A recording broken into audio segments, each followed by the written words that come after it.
You're watching CBS for the Columbia Basin. KEPR Television.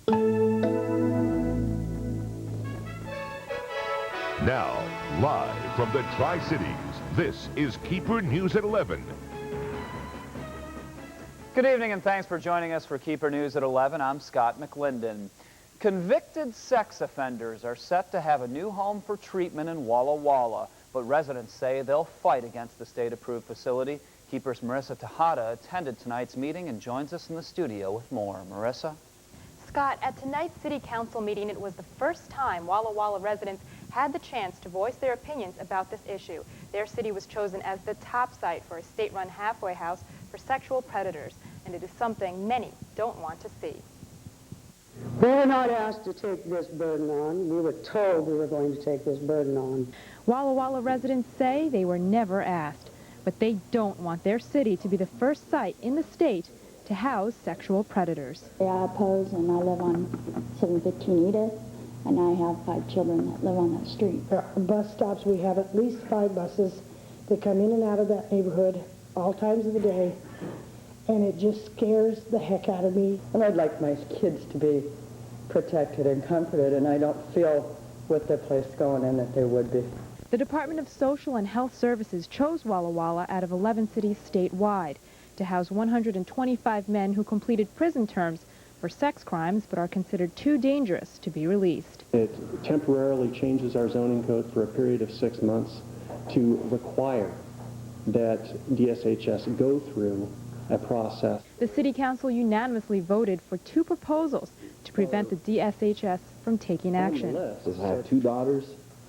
I work with young children, and I feel that there should be no place in this area for something of that sort. And all over town, residents are just hearing about it and plan to fight against it. The last thing we need is a bunch of sex nuts running around. Giving us really no time to have any input in something that profoundly affects our future and the safety of our children. The site is planned to be about 2 miles from Walla Walla Penitentiary. The city has planned a public forum in late January where they will invite the Department of Social and Health Services to attend. There they hope to get more answers and really voice their concerns. Scott, back to you. All right, thanks for that report, Marissa.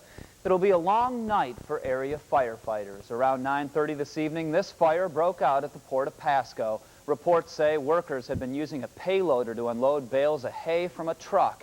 The hay came into contact with the hot exhaust pipe, and the fire quickly spread across the hay.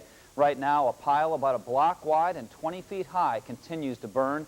A gas main is located nearby, and firefighters from different agencies are working to prevent the blaze from hitting the main.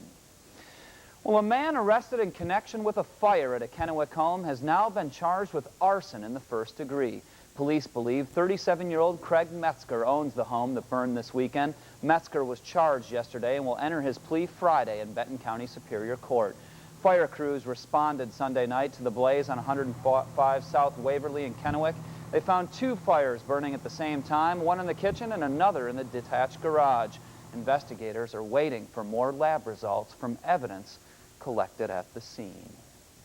And now meteorologist Fred Rixe joins us with our first forecast. Fred, how's it looking out there? It was gray today. Yeah, another gray day is what we saw today, and it looks like, guess what? More gray. You got it.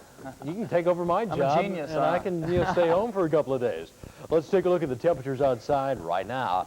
And everybody, around the 30-degree mark, give or take a couple of degrees. The warmest we can find, 33 in the Tri-Cities, if you want to call that warm. 29 for Othello, and Pendleton is the coolest right now.